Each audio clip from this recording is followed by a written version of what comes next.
اعوذ بالله من الشیطان الرجیم. بسم الله الرحمن الرحیم و به نستعین انه خیر ناصر و معین. ما در رویکرد محیط مدار پایه‌های تفکر ژئوپلیتیک رو در ذهن کودکان باید اینگونه بگذاریم که هر کشوری احساس میکنه جاش تنگه، نیاز به جای بیشتری داره، اصطلاحاً فضای حیاتیش محدوده.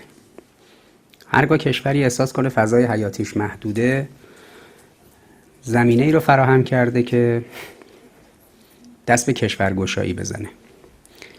کشورگشایی رو زمانی صورت میدن که احساس میکنن اون مقدار سرزمینی که دارن کمه و همیشه رفتن به سمت کشورگشایی های عجیب و غریب و غارتگری و چپاول و اشغال سرزمین های دیگران. برای اینکه کودکان با مباحث ژئوپلیتیک آشنا بشن و با ژئو استراتژی آشنا بشن و این تفکیک‌ها رو خوب بشناسن، طبیعی است که باید تاریخ استراتژی رو بدونن. یعنی در تاریخ استراتژی بدونن که چطور سرزمین‌های دیگه اشغال شد، چطور سرزمین‌های دیگه توسط کشورهایی که بهشون میگیم قدرت‌های هژمون، قدرت‌های استیلا طلب اشغال شدن و تونستن این سرزمین‌ها رو بگیرن، تثبیت کنن و هویتش رو عوض کنن، اسمش رو عوض کنن، هویتش رو عوض کنن، قومش و نژادش رو عوض کنن. موفق ترین نمونه های این حوزه که مطالعه کردیم استرالیا بود که قوم مربوطه و نژاد مربوطه نابود شد.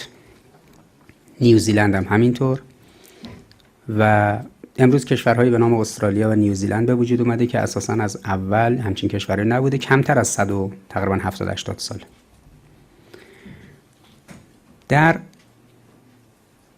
آفریقا نوع دیگه‌ای از کار انجام شد. مردم رو به عنوان برده بردن به سرزمین‌های دیگه، منابع روزمینی و زیرزمینیشون رو هم غارت کردن. در جایی به نام قاره آمریکا شکل کار خب متفاوت بود و همونطوری که میدونید منابع روزمینی و زیرزمینی رو غارت کردن. یه سری کشور به وجود آوردن، از آرژانتین در جنوب، آرژانتین و شیلی، تا کانادا در شمال. دامنه کشورهایی که پدید اومد دامنه است که خب در تاریخ تفکر استراتژیک از 500 سال پیش که کریستوف کلمب این حرکت رو شروع کرد تا 200 سال پیش که دیگه ایالات متحده به وجود اومد و در 100 سال گذشته که عمده این کشورها یواش یواش مستقل شدن و شکل گرفتن، ما با پدیده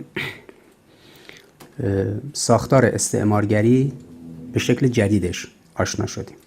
نکته حائز اهمیت اینه که مدام تاکید کنیم انگلیسی ها سرزمینشون کوچیکه، همچنان کوچیکه، اون موقع هم کوچیک بود و جمعیتشون امروز اندازه ایرانه.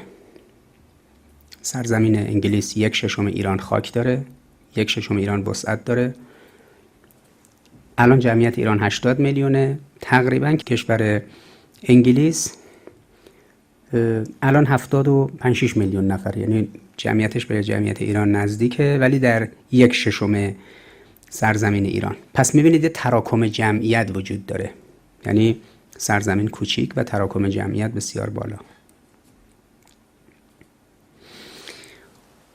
این سرریز جمعیتی که داشته، حالا بیرون این 75 میلیون نفر، نزدیک 200-300 میلیون نفر آنگلوساکسون امروز بیرون خاک انگلیس زندگی میکنه که بیش از 200 میلیون نفرش در خود آمریکاست. از 20 خورده میلیون جمعیت کشور کانادا بخش عمده ایش انگلیسیه، جمعیت نیوزیلند بخش عمده ایش انگلیسیه، جمعیت استرالیا بخش عمده ایش انگلیسیه. در آفریقای جنوبی چند میلیون انگلیسی زندگی میکنن. انگلیسی ها در 200 سال گذشته بخش عمده ای از سرریز جمعیتشون رو ریختن اونجا.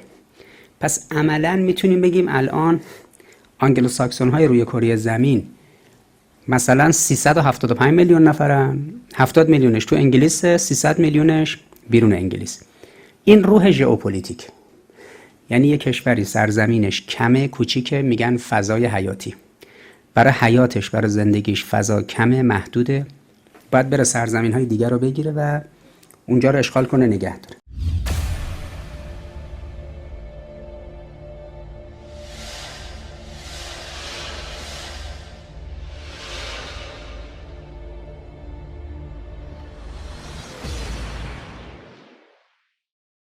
پدیده غصب که در سرزمین فلسطین امروز خوب دیده میشه، اصراری که رژیم صهیونیستی داره بعد از 60 سال که اونجا رو تثبیت کنه، چرا موفق نیست؟ چون در جهان اسلام ما این ادبیات ویژه ضد استعماری رو داریم، یعنی مبتنی بر قرآن قاعده نفی سبیل رو داریم. قاعده نفی سبیل در قرآن توی فقه میشه اساس این که خدا هیچ راهی و سبیلی برای سیطره کفار و مشرکین بر مؤمنین ایجاد نکرد. نفی سبیل. ولن یجعل الله للکافرین علی المؤمنین سبیلا. مبتنی بر این آیه قاعده فقهی به وجود اومده که چنین اجازه رو نمیده. خب اگر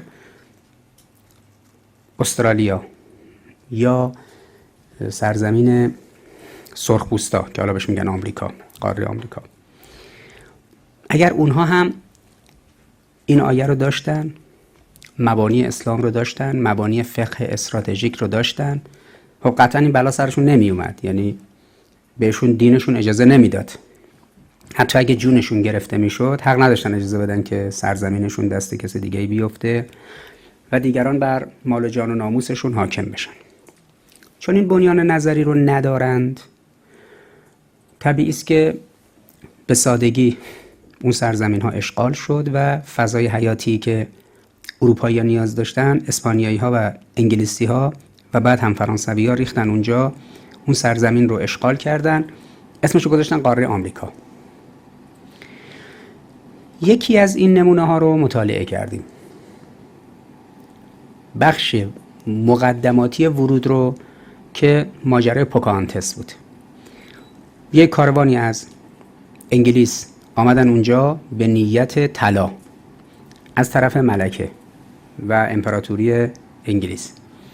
آمدن پیاده شدن در سواحل شمال شرقی ایالات متحده و کانادا، سرزمینی رو گرفتن. از همون اولم نیتشون مسئله طلا بود توی ماجرا و داستان پوکانتس.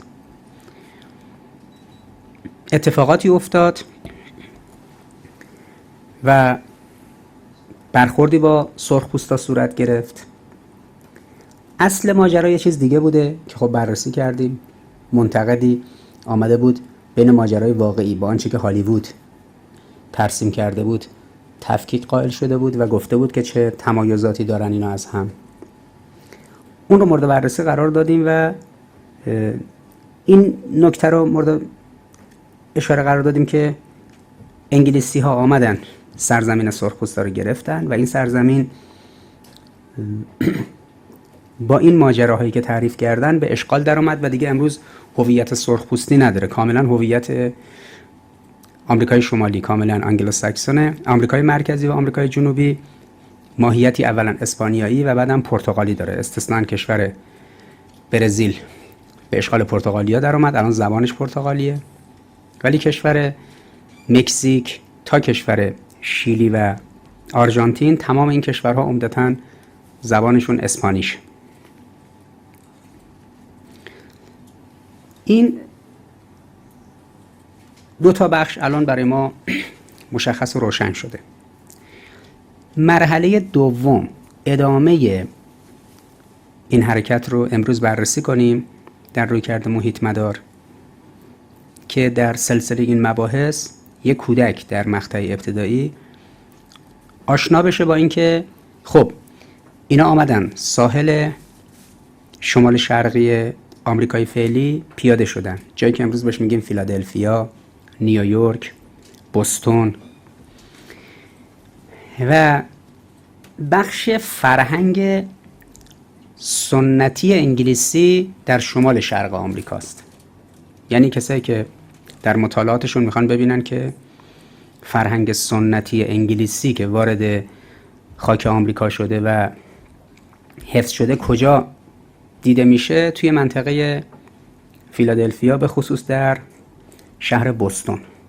فرهنگ شهر بوستون، دانشگاه خاصی هم که اون نزدیکی هاست خیلی معروفه، یعنی دانشگاه هاروارد، تا محدوده خود نیوجرسی، تا شهر نیویورک، اینجا همچنان فرهنگ انگلیسی اصلی محفوظ مونده. فرهنگی که داخل ایران شناخته شده هست از ایالات متحده، فرهنگ کالیفرنیاییه، یعنی فرهنگ جنوب غربی آمریکا، یعنی فرهنگ شهر لس آنجلس، شهر سان فرانسیسکو، شهر سن خوزه، شهر سانتا مونیکا، ساکرامنتو، سان دیگو. فرهنگ اونجا ترکیبی از فرهنگ انگلو ساکسونی با فرهنگ اسپانیشه. هالیوود اونجاست، آب و هواش چون مقدار شبیه ایرانه. خب ایرانی‌ها بیشتر دوست دارن تو اون منطقه باشن. ولی شمال شرق آمریکا، یعنی از شهر بوستون تا نیویورک تا شهر واشنگتن که واشنگتن دی سی که مرکز حکومته، خب این جنس فرهنگش و نوع ساختار فرهنگش مقدار متفاوته، به خصوص حالا بوستون. اون منطقه‌ای که ماجرای پوکانتس رخ داده بود شمال شرق ایالات متحده و شرق کاناداست، یعنی منطقه هالیفاکس و اون مناطق. حالا قسمت بعدی اینه که چطور اینا وقتی آمدن شمال شرق آمریکا رو گرفتن و ساختارهای اولیه حکومت رو ایجاد کردن، همونجا هم بعدن پایتخت به وجود آوردن. به دو بخش تقسیم شدن: بخش آمریکای شمالی، بخش آمریکای جنوبی. آمریکای شمالی، آمریکای جنوبی که میگیم منظورمون قاره آمریکا نیست، داخل خود سرزمین ایالات متحده. آمریکا در شمال ایالات متحده گروهی که شکل گرفتن، اینا دولت مرکزی رو ایجاد کردن. لباس فرم نظامیشون هم آبی بود، آنچه که تو فیلم‌های قدیمی و ماجرایی که از قدیم فیلم سینمایی ساخته شده یا در تابلوهای نقاشیشون نظامی‌های آمریکایی رو با لباس آبی می‌بینید، اینا نیروهای شمالن. نیروهای جنوب که طرفدار بردهداری بودن و نکاتی از این دست که بعداً شکست خوردن در جنگ‌های داخلی آمریکا، اونها خب رنگ لباساشون خاکیه. بعد از اینکه در شمال شرق ایالات متحده اینها آرام آرام سرزمین رو گرفتن و مستقر شدن، به سمت غرب پیشروی کردن. در آمریکا دو اصطلاح وجود داره، یکی غرب که منظورشون ایالت کالیفرنیا در جنوب غرب تا ایالت واشنگتن تا ایالت‌های شمالی است. اون محدوده غرب نامیده میشه. یک غرب میانه دارن. وقتی میگن غرب میانه منظورشون ایالت‌های مرکزیه، یعنی میان سمت مثلا داکوتا، سمت نبراسکا، سمت وایومینگ، دیگه از پنسیلوانیا به بعد محدوده ها رو مثلا از فرض کنید ایالت ایلینوی که شیکاگو مرکزشه، ایالت میشیگان که دیترویت و شهرهای مثل دیترویت اونجا هستن، ایالت‌های صنعتی. هرچی به سمت غرب سرزمین آمریکا میرن، اون مناطقی که سبز رنگه اون مناطقی است که خب خیلی سرسبزه، واقعا هم سرسبزه. یعنی بیشتر تصاویری که از آمریکا میبینید که جنگل‌های انبوه و پر این خاصو داره مربوط به همون نبراسکاست، مربوط به داکوتاست یا سمت وایومینگ یا در واقع جلوتر سمت خود ایالت ایلینوی. به این مناطق میگن غرب میانه. خب چطور اینا منطقه‌ای رو گرفتن که در ماجرای پوکانتس دیدیم؟ بعد پیشروی کردن. همراه با پیشرویشون دو تا اتفاق افتاد. اول اینکه یکی قبایل سرخپوستا رو از بین بردن. قبایل سرخپوستا رو اصطلاحاً کوچاندند، یا سرزمیناشونی که گرفتن اینها رو بردن توی یک کمپ هایی نگه داشتن، یه خطی کشیدن دورشون، یه منطقه و حصاری براشون ایجاد کردن، بهشون گفتن شما حق ندارید از اینجا بیاد بیرون، محدودشون کردن. چون اینا نوع ساختار حرکت جامعهشون به گونه‌ای بود که کوچ میکردن، چادراشون رو جمع میکردن، جای دیگه مستقر میشدن، بسته به حرکت گله های بوفالو و گله های گاومیشی که بود، چون اینا شکارشون از طریق اینها بود و مثل عشایر خودمون بعضی گونه هاشون اینا یلا قشلاق میکردن از این سرخپوستا. اینا رو زمینگیر کردن و محدودشون کردن که دخالت تو محدوده های اینها نکنن. مسئله دوم این بود که برای جابجایی در سرزمین بسیار پهناوری که خودش یه قاره است، یعنی ایالات متحده، از این سو تا اون سو خط هواییش با پروازهای هوایی امروزی حدود 5 ساعت و نیم طول میکشه. فاصله تهران تا بندرعباس الان با خطوط هوایی موجود، هواپیمایی که تو خطوط هوایی حدود 700 تا 900 کیلومتر در ساعت سرعت دارن. همین خطوط هواپیمایی شناخته شده مطرح جهان 1 ساعت و ربع طول میکشه. 5 برابر فاصله تهران بندرعباس میشه فاصله این سر آمریکا تا اون سر آمریکا، یعنی یک سرزمینی بسیار بسیار بزرگ. اینا برای اینکه بتونن این سرزمین رو بگیرن، اولین کاری که کردن این بود که راه آهن رو در ایالات متحده بست دادن. یعنی آمریکا اول یک سرزمینی بود که با راه آهن به هم وصل شد، چون این جاده ها بعداً کشیده شد. 2 تا کار رو با هم انجام دادن. اولا قبیله های سرخپوستا رو کوچاندن و یه جاهایی محصورشون کردن، دورشون حصار کشیدن. دوم این که همزمان با این کار ارتش جدیدی که شکل گرفته بود از انگلیسی ها اونجا و بعداً تبدیل شد به پدیده به نام آمریکا، راه آهن کشیدن و این راه آهن شرق و غرب رو به هم وصل کرد. بیشتر منابع طلایی که دنبال می‌کردن توی غرب بود. اصطلاح غرب وحشی از اینجا به بعد اطلاق میشه. یعنی اول میان شرق آمریکا رو میگیرن، شرق این قاره رو یه ساختار اجتماعی به وجود میارن، بعد بخشی که خیلی زیر بار اینا نمیرفت میرفتن طلاش رو غارت میکردن و دنبال طلا اونجا میگشتن، تو اون هوای گرمی که شما میبینید، تو بیابونهای تگزاس، تو بیابونهای صحرای نوادا، توی اون آثاری که همیشه دیدید، یه سرزمین‌های خشکیه، یه افرادی کلاهای کابویی سرشونه، آب نیست، دارن از تشنگی میمیرن و میرن اونجاها میگردن طلا پیدا میکنن. این سرزمین‌ها بیشتر سرزمین‌های جنوبی و غربی هستن. یعنی خود کالیفرنیا رو شما همینطوری که بیاید به سمت مرکز آمریکا تا منطقه جنوب، از تگزاس تا کالیفرنیا، این محدوده جنوب و جنوب غرب، این محدوده است که بیشتر ذهنیتی است که همه توی فیلم‌های سینمایی، کارتون‌ها و انیمیشن‌ها دارن در آثار وسترن. مفهوم غرب وحشی، وسترن، به اینجا اطلاق میشه. هنوزم کشاورزهای منطقه تگزاس یا کشاورزهای سرزمین‌های جنوبیشون همچنان همون شلوارای جینو، همون کلاهای حالتهای فیلم‌های کابویی و همون چکمه‌ها و مهمیزها رو دارن. یعنی هنوزم سر و وضعشون شبیه همون کابوهای 200 سال پیش. اما مناطق به سمت شمال شرق آمریکا که میاد، اون مناطق شناخته شده مثل بوستون، مثل نیویورک، واشنگتن، تا پایینتر سمت نورفولک و جکسونویل، یعنی همون راسته شرق آمریکا تو ساحل آتلانتیک، اقیانوس اطلس که میاد پایین.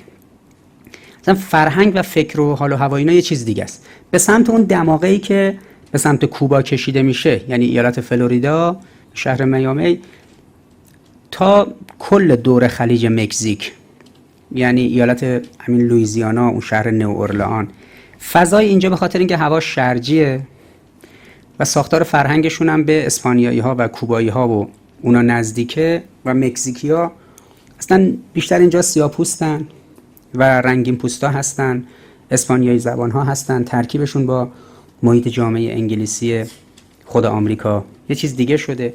نوع ساختار قومی قبیله ای هم طبیعتاً متفاوت. پس اون اصطلاح غرب وحشی که اینا مراحل آخر دیگه تسخیر کردن و تونستن اونجا رو بگیرن و تثبیت کنن و اول طلاهاشو غارت کردن، بعد راه آهن‌ها رفت و اون اصطلاح کلانتری که میبینید هر جایی یه بانکداری داره، یه کلانتری داره، یه بار مشروب فروشی و کافه و رستورانی هست و شهرهای کوچیکی که یه دونه خیابون بیشتر وسطش نیست، دو طرفش یه سری خونه است و ذهنیتی که همه، ایمیجی که همه از فیلم‌های وسترن دارن، این مربوط به جنوب و جنوب غرب آمریکاست. ولی در مراحل اولیه آمریکایی‌ها، انگلیسی‌ها وقتی گرفتن منطقه شمال شرق این سرزمین رو گرفتن، بعد آرام آرام قبیله ها رو کوچاندند، قبیله های سرخپوست رو، راه آهن رو کشیدن و به سمت غرب میانه رفتن و از غرب میانه از اون مناطق به سمت غرب وحشی رفتن. اون رشته کوههایی که وجود داره عبور ازش خیلی دشوار بود. یعنی الان هنوزم خب بالاخره جایی مثل سالت لیک سیتی توی تقریبا وسط غرب میانه به سمت غرب وحشی منطقه است که خب خیلی سردسیر، کوهستان‌های برفگیر، مناطق جنگلی و پردرخت، درخت‌های خاص مناطق سردسیری. نوع اون دامنه ارتفاعات موجب شده بود که اینا پیشرویشون مقدار کند بشه. ولی به هر جهت اول قسمت شرق سرزمین آمریکا رو گرفتن که به آب و هوای انگلیس و اروپا نزدیکتر بود، رطوبت داشت، سرسبز بود، هوای سرد اونچنینی داشت. از ارتفاعات که رد می شدن از وسط آمریکا تقریبا نیمه دوم کوهستانی بود و بعدم کویر و بیابون و هوای گرم و تصویر، همونطوری که اشاره کردم، تصویری که هالیوود بیشتر نشون میده از آمریکا یا آمریکای 200 سال پیش و عصر وسترن و غرب وحشی، بیشتر همون آمریکای کالیفرنیا و تگزاس و صحرای نوادا و اون مناطقه. آمریکای نیوجرسی، آمریکای ماساچوست، آمریکای فیلادلفیا توی شمال شرق بیشتر یک جای متمدن، یک ساختار فرهنگی منسجم، یه چیز متفاوتی نشون داده شد.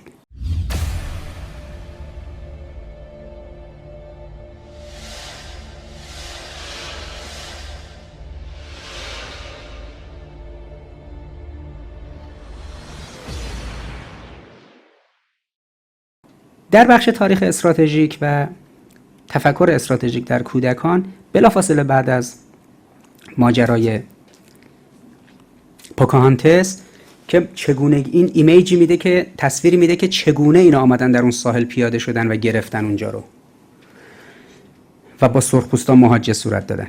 ادامه مسیر حالا بخشایی رو باید در بر بگیره که کودک ببینه اینا چجوری تو این سرزمینه به این بزرگی پیشروی کردن. حالا وقتی میگیم فلسطین اشغال شده، فلسطین طول و عرضش اندازه کوچکترین استان ما هم نیست. یعنی کل عرض فلسطین به فرض کنید 100 کیلومتر نمیرسه، طولش هم نهایتاً فرض کنید 200 کیلومتر.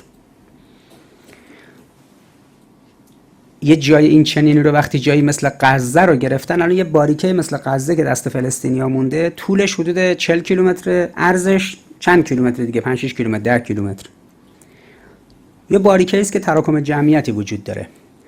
وقتی از اشغال و اشغالگری امروز صحبت میکنیم، خب یه پدیده این چنین نیست. اون روز اینا یه قاره رو میگرفتن، از این سر سرزمین سرخپوستا تا اون سرش خط هواییش 5-6 ساعته. حالا تصور کنید زمینیش دیگه چقدر طول میکشه، چند روز طول میکشه کسی از این سر تا اون سر بخواد رانندگی کنه. فهم این که یک سرزمینی به این عظمت و بزرگی رو که یک بهشتی بوده، اولا بسیار پر از نعمت، بسیار پر آب. چون همون موقع رفته بودن تو آفریقا دیگه. آفریقا خب بخش عمدهش خشکه. استرالیا 5/6 خشکه. ولی سرزمینی مثل کانادا و آمریکا اولا وفور نعمت از حیث آب، ثانیاً خاک سالم که شسته نشده و قابل کشت و زرعه، ثالثاً تنوع گیاهی و جانوری که نعمت عظیمی محسوب میشه در هر سرزمینی. ممکنه یک کویری شما داشته باشید هیچ جانوری گیاهی هیچی توش نیست. در ایالات متحده خب و کانادا تنوع گیاهی و جانوری بسیار عظیمی بوده. یک بهشت روی زمینه به معنی اخص کلمه. حتی تصاویری هم که تو انیمیشناشون نشون میدن یا تو خیلی از فیلم‌های سینماییشون نشون میدن، شما این زیبایی رو، این زیبایی حیرت انگیز رو میبینید. برای انگلیسی‌ها که از 360 روز سال 250 روزش آفتاب نمیبینن و هوا همیشه سرده و بارونیه و حالا بیان یک سرزمینی به این پهناوری، با این وسعت، به این عظمت اونجا رو گرفتن و اشغال کردن. منابع زیرزمینیش هرچی طلا و اینها بود که غارت کردن، منابع روزمینی هم که در اختیار گرفتن. حالا از این سرزمینی به این وسعت یه قطعش رو اختصاص ندادن به خود بومیان اونجا، همه اون بومیان رو هم از بین بردن. مراحل فهم ژئوپلیتیکال کاری که آمریکایی انجام دادن، انگلیسی انجام دادن توی اونجا و اسپانیایی ها و پرتغالی ها، با سلسله ماجراها و داستانهایی که از زبان خودشون تعریف شده و ساخته شده، باید به گونه نشون داده بشه تا کودکان فهم دقیقی از این اشغالگری که تحت عنوان کلونیالیسم یعنی استعمار انجام شده داشته باشن. استعمار اینا توسط راه آهن بود، جامعه سازی کردن، تمدن سازی کردن، ولی خود و عناصر و افراد اون تمدن رو بهش میدون ندادن. یعنی اگر میگن در عصر کوروش در ایران 119 کشور داشته تابع ایران که میگفتن 119 تا استان ایرانن، این ترکیه جزء ایران بوده، بخش عمده از چین جزء ایران بوده، هند بوده، آسیای میانه بوده، کشور مصر یکی از استانهای ایران بوده. فرمول حکومت هخامنشیان میگن این بوده که وقتی میرفتن یه جایی رو میگرفتن میگفتن شما قوم خودتون بمونید، همون قوم اونجا رو نگه میداشتن، فقط اینا باج و خراج میدادن به حکومت مرکزی، فرهنگشون، دینشون، اعتقاداتشون هیچی رو دست نمیزدن. 2500 سال پیش. 2000 سال بعد از هخامنشیان در 500 سال گذشته وقتی اروپایی‌ها ریختن توی استرالیا، نیوزیلند و به خصوص قاره سرخپوستا، اسمش گذاشتن قاره جدید، یعنی تا ما نیامده بودیم اینا نبودن، کشف نشده بودن، حالا قاره جدید. خیلی خوب، همه رو نابود کردن تو آمریکای شمالی. الان سرخپوستا تعداد بسیار کمی ان و بسیار عقب نگه داشته شدن، اجازه نمیدن اینا رشد کنن، فاسدشون کردن، داخلشون آدم بزرگی نذاشتن رشد کنه، هیچ کس نذاشتن تو تحصیلات عالیه به جایی برسه. و اینکه تو بعضی از ایالت‌های آمریکا محله‌ها و مناطق‌های سرخپوست نشینی هست، ولی همه مناطق فاسد، مردم عقب نگه داشته شده، فقیر، آلوده به مواد مخدر، آلوده به فسادهای گوناگون. یعنی کاری کردن که همیشه این سرخپوستا عقب نگه داشته بشن، هیچگاه نتونن سرشون رو بگیرن بالا، یادشون بیاد 200 سال پیش چه بر سرشون اومده.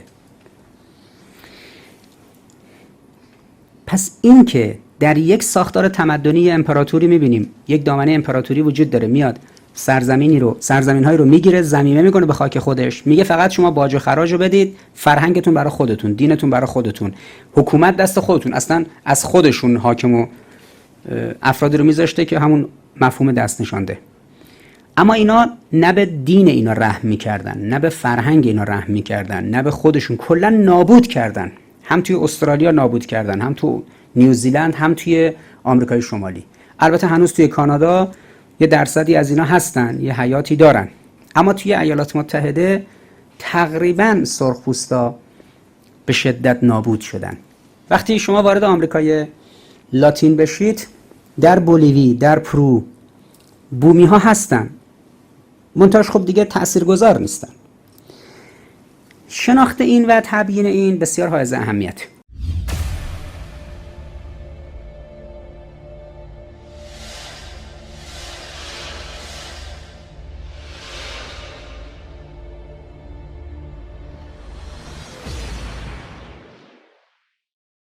انیمیشن رو امروز ببینیم که از زبان یک اسبی است و این اسب مرحله‌ای که اینا از دیگه آمریکای شرقی عبور کردن، دارن میرن به سمت غرب میانه، سرزمین ها رو دارن میگیرن، همون یونیفرم های آبی تنشونه، یعنی معلوم میشه نیروهای شمالن و ذره ذره دارن جلو میرن، تسخیر میکنند سرزمین رو، قبایل سرخپوستا رو تارومار میکنن، از سر راه بر میدارن و دارن خط آهن میکشن.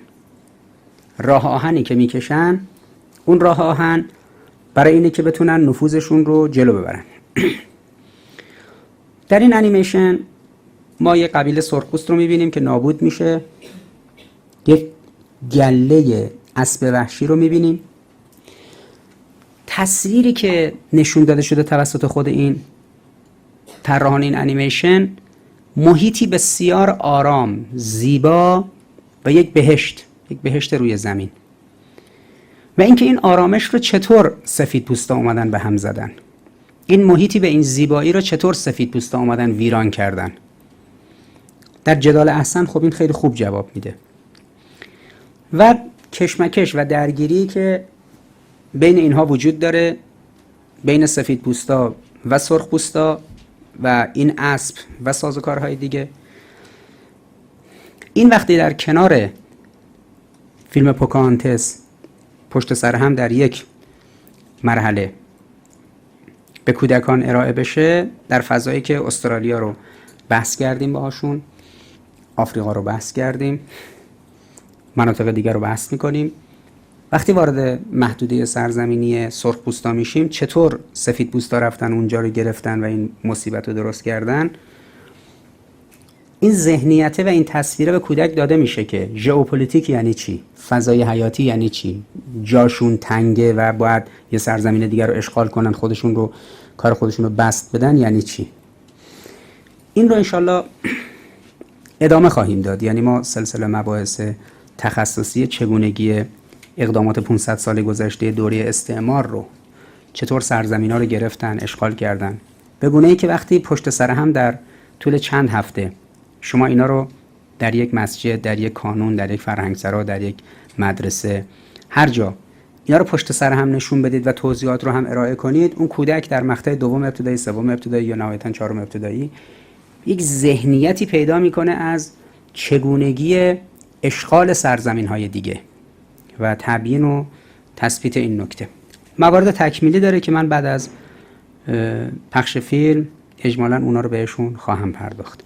فیلم چند سال گذشته تهیه شده، اسمش اسپریت یعنی روح، که لقبی است که سرخپوستا به اون اسبه میدن که شخصیت اول فیلم هست و نسخه دوبله شده و در فضای عمومی هم موجوده. ببینیم این کار رو.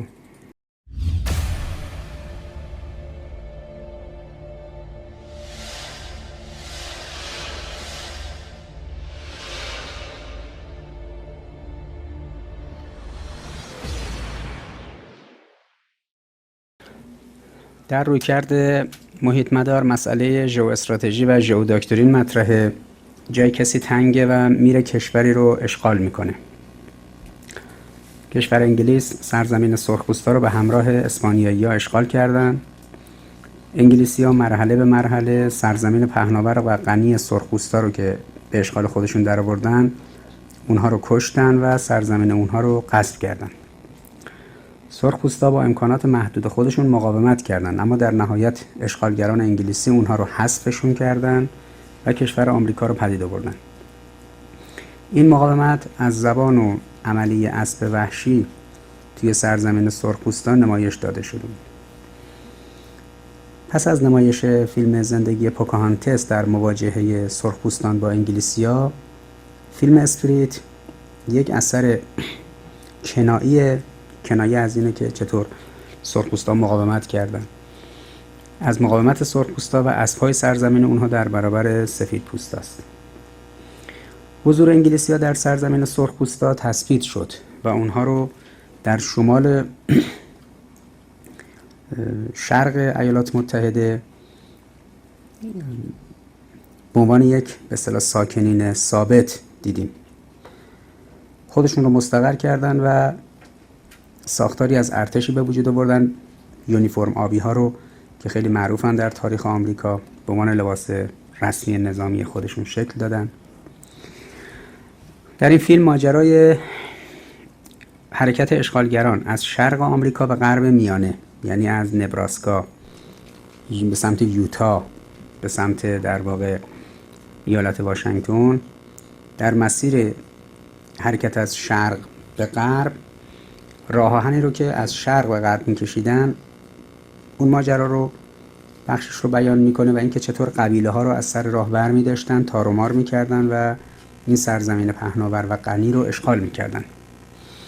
در این حرکت گام به گام اشغالگرایانه و اشغالگرانه قبیله ها نابود می‌شدن و اینجا ما نماد مقاومت اون قبیله ها رو تو نماد مقاومت یک اسب سرکشی می‌بینیم که فیلم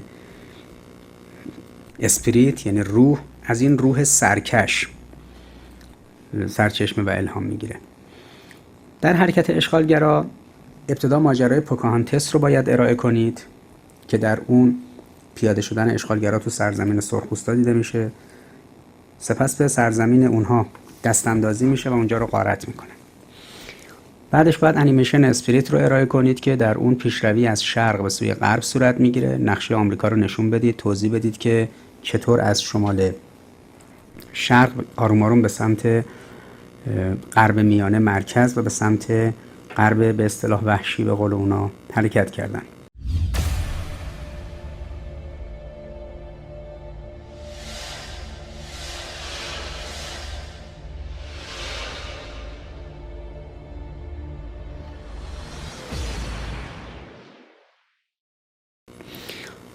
در این بخش باید روی 6 تا نکته تاکید کنید که بخشی از روند تاریخ استراتژیک آمریکا رو شکل میده. این 6 تا نکته به ترتیب ایناست: اینکه سرزمین سرخپوستا همچون بهشت بوده، بسیار پرآب و سرسبز و غنی و زندگی در اون جریان داشته.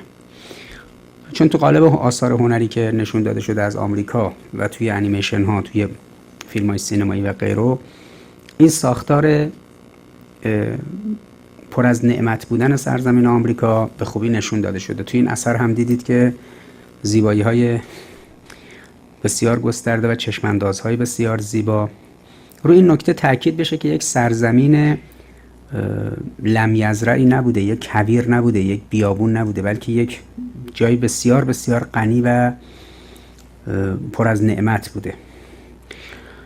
نکته دوم اینه که یعنی در واقع سرخپوستا مردم متمول و برخورداری بودن، مردم فقیری نبودن این که امکانات نداشته باشن، گرسنه باشن. اونجایی که حالت تمدن داشته در مایه ها و اینکاها که پر از طلا بوده، اینجا هم که قبیله های روستاییشون بودن چادر و کپر داشتن، اینها هم سطح زندگیشون توأم با طبیعت بوده، برخوردار از طبیعت بودن و نمیخواستن بیشتر از این به طبیعت صدمه بزنن. کاملا با ظرفیت طبیعت زندگی میکردن و جلو میرفتن، خودشونو به طبیعت تحمیل نمیکردن. از این جهت این نکته خب باید نشون داده بشه که چطور زندگی جریان داشت و سفیدپوستا اومدن این جریان زندگی رو به هم زدن. نکته دوم اینه که انگلیسی‌ها اومدن و این آرامش رو به هم زدن، اونجا رو اشغال کردن و غارت کردن. این باید جا بیفته. یعنی یکی از مشکلاتی که امروز داریم اینه که جوانای ما ذهنیتی از آمریکا، اروپا و استرالیا و جای دیگه دارن که نمیدونن اینا امروز سروریشون به دنیا رو بابت اشغالگری و غارت گذشتهشون داشتن. بعد که خوب جا بیفته، سرخپوستا سرزمینشون خیلی خوب بوده، اونجا زندگی جریان داشته، بعد نشون داده بشه که این نظم رو و این زندگی رو کی به هم زد؟ انگلیسیایی که اومدن اونجا رو اشغال کردن و غارت کردن. نکته سوم موضوع اینه که از سمت شرق و شمال شرق انگلیسی‌ها وارد سرزمین سرخپوستا شدن و به مرور به سمت غرب پیشروی کردن. این حرکت گام به گامی که توی نزدیک 150 سال 200 سال طی شد، یعنی از 500 سال پیش که کریستوف کلمب اومد، بعد توی 100 سال بعدش آروم آروم انگلیسی‌ها و اسپانیا و فرانسوی‌ها وارد این قاره شدن. از 400 سال پیش تا 200 سال پیش اینا ذره ذره پیشروی کردن و کل اینجا رو گرفتن، سرزمین یک پارچه رو شکل دادن. این حرکت گام به گام باید توضیح داده بشه. این عنوان مؤلفه سوم. مؤلفه چهارم در اینه که ما توی این فیلم دیدیم که حرکت به سمت غرب با کشیدن راه آهن و اشغال گام به گام از روی نقشه صورت می گرفت. حرکتی که از فیلادلفیا شروع میشه، از بوستون شروع میشه، نیویورک شروع میشه، واشنگتن دی سی شروع میشه، میاد پنسیلوانیا، میاد توی مثلا وایومینگ، میاد توی همین ایالت ایلینوی یا میشیگان، میره توی نبراسکا، یوتا، بعد داکوتا. این روند رو باید آروم آروم روشن کرد برای بچه‌ها که این گام به گام چطور با این حرکت این راه آهن شکل گرفته، یه ذهنیتی داشته باشن، یک ایمیجی از این کار پیدا کنن چطور این اشغالگری صورت گرفته. مورد بعدی اینه که مقاومت و مظلومیت سرخپوستا نمایش داده بشه که ما این حس رو باید در کودک به وجود بیاریم که حس دفاع از مظلوم، یعنی باید مظلومیت هر قومی که مظلوم واقع شده یا هر کسی که مظلوم واقع شده، این مظلومیت به خوبی نشون داده بشه که تاکید شده که کونا للظالم خصما و للمظلوم اونا. این که انسان یاور مظلوم باشه و خصم و دشمن ظالم، این حس باید منتقل بشه. پس مقاومت و مظلومیت سرخپوستا که مقاومت میکردن ولی زندگیشون، زن و بچهشون، کپرشون، چادرشون، همه چی از بین میرفت و اینها آواره میشدن، این باید نشون داده بشه. مؤلفه ششم خشونت و جنایت سفید پوستاست.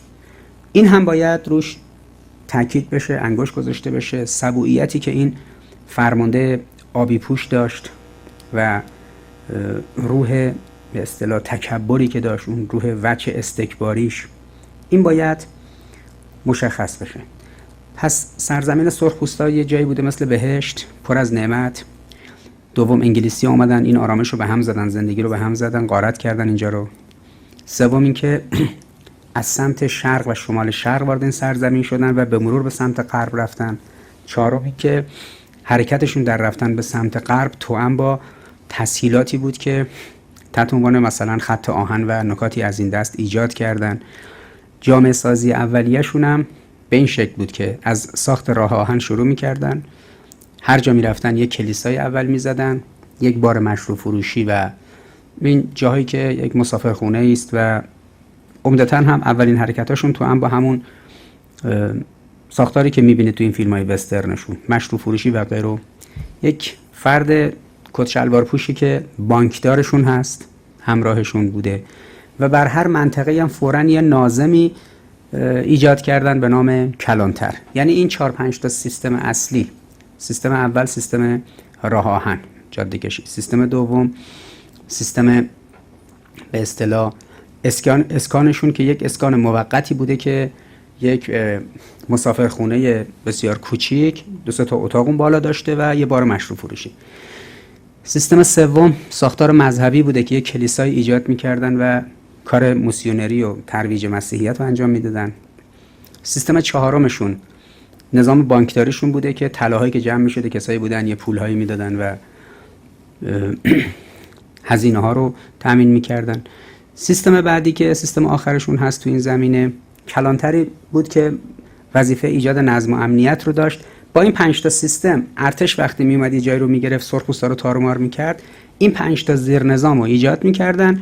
یه روستای کوچیکی، شهر کوچیک وسترنی غربی به وجود میومد و آرام آرام تثبیت میکردن و پله پله جلو میرفتن تا رسیدن به اینجا.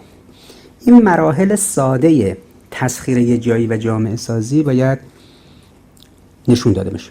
مسئله بعدی چگونگی مقاومت و مظلومیت سرخپوستاست که این حس باید منتقل بشه که اینا چطور مظلومانه نابود شدن.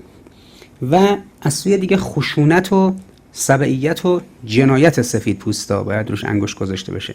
این حس اگر در کودک به وجود بیاد در میانسالی و جوانی، هیچگاه حسش این نیست که خدا رو رها کنه به چسب به کت خدا. حسش این نخواهد شد که غرب خوبه، ما باید بریم کرنش کنیم روبروش و زانو بزنیم و کم بیاریم. از این دست نکات.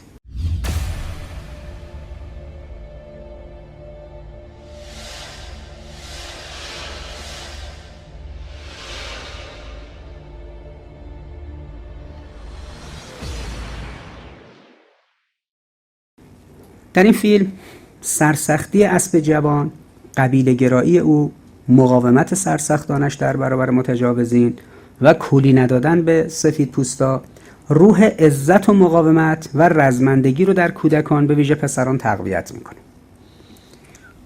یعنی اون سرسختی که داشت، کوتاه نمی اومد، قبیله گرا بود، خیلی نگران قبیله خودش بود، اونا رو فراری داد و اونجا هم که اومدن با اون یکی اسب از این قبیله این پسر دفاع کنن و روح توی شرایط سخت خیلی خودش رو خوب نشون داد.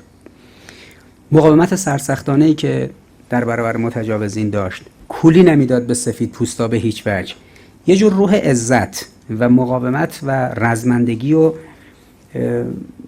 جنگندگی رو در کودکان تقویت میکنه که خب باید روی این شق مسائل توی تفکر استراتژیک کار کرد. اساساً استراتژیستی که روح جنگندگی و روح رزمندگی نداشته باشه نداریم. یعنی هیچ کی نیست که در تاریخ کار استراتژی کرده باشه و به تفکر استراتژیک شناخته شده باشه، روح سازشگری درش بوده باشه، روح ذلت، روح کرنش، روح تسلیم. چون بالاخره دانش استراتژی فن ژنرالیه دیگه. یعنی الان فرهنگ لغات هم ببینید، ساده ترین تعریفی که دادن اینه که میگن طبیب کیه؟ کسی است که فن طبابت داره. کی ژنرال بوده؟ کی به تعبیر قدیمی ایرانی‌ها سردار بوده؟ کسی بوده که فن استراتژی میدونسته. این فن استراتژی، این روح جنگندگی، مقاومت، این سرسختی یک وجه روانشناختی القاء تفکر استراتژیک در کودکان اینه که یک کودک رو شما روح مقاومت، روح عزت، روح رزمندگی، روح کولی ندادن، روح سرسختی در مقابل متجاوزین رو درش تقویت کنید. بیشتر این کار کرده که این داره تو زندگی شخصیشه. چون آدمی که آدم در واقع عزت مداری باشه، اهل مقاومت و ایستادگی در مقابل متجاوزین و کولی ندادن باشه، ساده ترین شکلش اینه که خب مثلا تو نوجوانی وقتی بهش سیگار پیشنهاد میکنن سیگار نمیکشه دیگه. صحنه دردناکی که امروز کف جامعه میبینید، هر ماشینی نگاه میکنید، هر آقایی خانمی پشت فرمون نشسته، دستش میاد بیرون، سیگارش رو تکون میده، گرد سیگارش رو میریزه. بعد نگاه میکنی این آدمی که 100 میلیون تومان، 200 میلیون تومان، 300 میلیون تومان ماشین سوار میشه، حتما برید جلو باش صحبت کنید. مثلا مدرکش لیسانس، فوق لیسانس، دکتراست، یه پرستیژ اجتماعی داره، شرکتی داره، بخش خصوصی، دولتی جایی کار میکنه، 4 تا سفر خارجی رفته، ادعای در واقع فرهنگی داره، ادعای نظر و رأی مستقل داره. بشینی کنار دستش حکومت و دولت و سیستم و جامعه و همه رو نقد میکنه که این اشتباه میکنه، اون اینجوری میره، باید اینجوری رفت. بعد میبینی تو زندگیش از عادی ترین مسئله، یعنی از اینکه سیگار دست گرفته، عاجزه. یعنی به سادگی کولی داده. احساس کرده وقتی که بهش پیشنهاد کردن، احساس کرده اگر بگه نه نمیکشم کلاسش اومده پایین.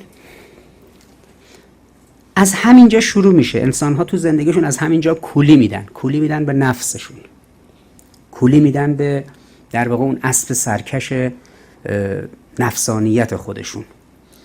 اگه قراره یه کسی کولی نده، حالا چه به نفس خودش، چه به دشمن بیگانه، چه به ابلیس، این باید از کودکی روح مقاومت در او دمیده بشه، این حس در او شکل بگیره، یک روح عزت مداری، یک روح سرکش.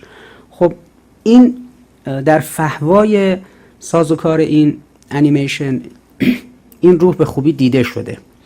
تا جایی که اون پسر سرخپوستم دیگه دنبال این نبود که سوار این بشه، میدونست که این به کسی کولی نمیده. ولی اون موقعی که دیگه این افتاد زمین و اونا داشتن می اومدن، تنها راهی که داشت دوباره این اسبه اومد اونو دور زد تا این بتونه سوار بشه و نجات پیدا کنه.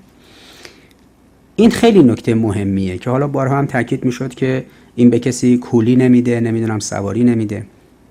این حس رو باید در کودکان ایجاد کرد. پس یک وجه روانشناختی کسی که استراتژی میدونه، یک کودکی که آشنا میشه با استراتژی، این روحی است که در او خیلی روحیه عمیق و بنیادینی.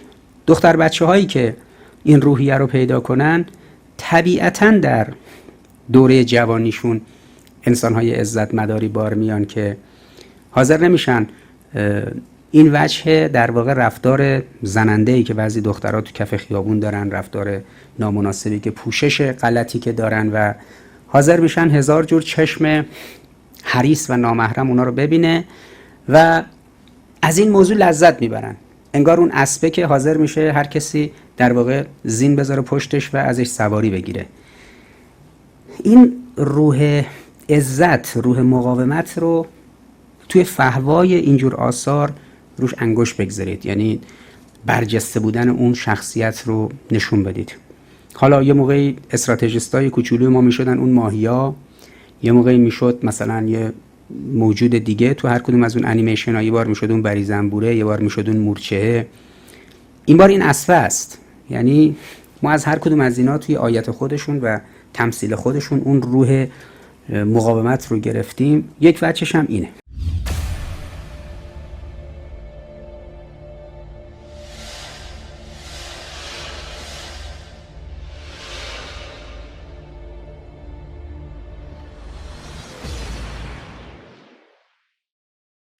در این جلسه سواد تاریخی در تاریخ استراتژیک غرب، سواد استراتژیک در شیوه تصمیم سازی و مقاومت کردن و غیره. سواد مقاومت، خود مقاومت یه سوادی داره. یعنی وقتی میخوام بگیم آقا کسی باید اهل مقاومت باشه، اهل ایستادگی باشه، حزب الله لبنان باشه، انصارالله یمن باشه، جهاد اسلامی فلسطین باشه. سواد مقاومت هم مثل سواد بهداشت درمان، مثل سواد رسانه‌ای، مثل سواد حقوقی، مثل سواد سایبر، هر سواد تخصصی دیگه، این هم یه ابعادی داره. یه وجهش اینجا بود. اینجا سواد تاریخی، سواد استراتژیک، سواد مقاومت، به ویژه سواد دشمن شناسی، سواد آمریکا شناسی در کودکان تقویت میشه با محتوایی که تو این جلسه هست. این جلسه رو باید بعد از جلسه پوکاهانتس ارائه کرد و القایی که در کارتون پوکاهانتس شده توسط انیمیشن سازا با سازوکاری که اینجا آمده بود کنار هم قرار بگیره که اونجا چی مد نظرشون بوده، اینجا چی مد نظرشون بوده، تا آرام آرام یک ایمیجی ایجاد بشه در ذهن اون کودک، بنشینه تو ذهنش، ببینه که آها اینا در قضیه آفریقا این کارو کردن، در استرالیا این کارو کردن، در قاره سرخپوستا این کارو کردن، اسمش گذاشتن آمریکا. و ما وقتی به تعداد 1 سال تحصیلی، یعنی 20 تا 22 جلسه، الان حدود 4-5 جلسه رو کرده محیط مدار رو گفتیم، اگر ما یه مجموعه، یه پکیج کامل 20 تا 22 جلسه ای داشته باشیم، 1 سال تحصیلی، فرض کنید کلاس سوم، کلاس چهارم، یه کودکی از سر سال تا انتهای سال هر هفته یکی از این ابعاد رو یاد بگیری، یعنی کاملا با این آشنا بشه، شما مطمئن باشید اون کودک حس استکبار ستیزیش، حس در واقع روحیه سازش ناپذیریش، حساس بودن شاخکاش نسبت به اشغالگری، شم و بصیرت تاریخیش نسبت به عملکرد کسانی که میان یه جایی رو میگیرن و اونجا رو بعداً ماهیتش رو، فرهنگش رو، عنوانش رو، اسمش رو، پرچمش رو، همه چیز رو، نژاد رو، همه چیز رو تغییر میدن. این حسه جوری در او شکل میگیره که در همیشه آینده زندگیش اونو واکسینه میکنه. یعنی اگر ما 1 سال تحصیلی، حالا سوم یا چهارم، یکی از این 2 سال، این خط روی کرده محیط مدار رو در مباحث ژئوپلیتیکی و ژئواستراتژیک رو با این خود انیمیشناشون ارائه کنیم، این حسه ایجاد میشه. الان در انیمیشن لوسی که 2 جلسه ارائه کردیم، استرالیا، انیمیشن پوکاهانتس، این انیمیشن هفته گذشته، اگر خود همین مجموعه آثار رو هم شما پشت سر هم با توضیحاتی که مربوط به اون بوده ببینید، خود شما احساس میکنید که یک جمع‌بندی از این ساختار تاریخ استراتژیک غرب و شیوه اشغالگریشون دارید که حالا باید در واقع اینو کامل‌ترش کنیم. حالا کاری که ایتالیایی‌ها کردن، کاری که اسپانیایی‌ها کردن، کاری که پرتغالی‌ها کردن، کاری که فرانسوی‌ها کردن.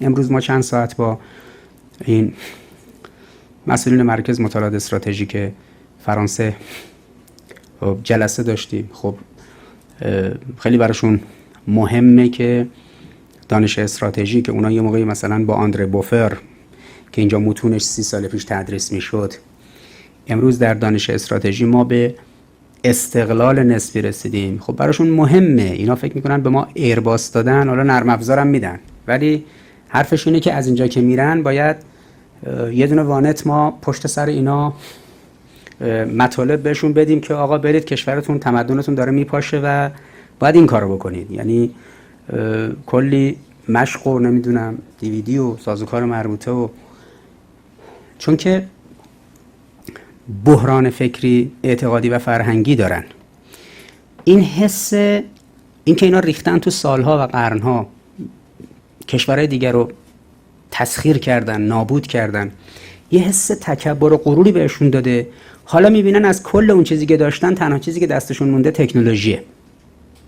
بله هاپما ایرباس به ما میدن، ولی آیا میتونن فکر و فرهنگ بدن؟ وقتی که میان اینجا اون چیزی که میبرن تازه حرفای جدیدیه که بدونن بابا چه بله سر تمدنشون اومده و چجوری باید نجات پیدا کنن.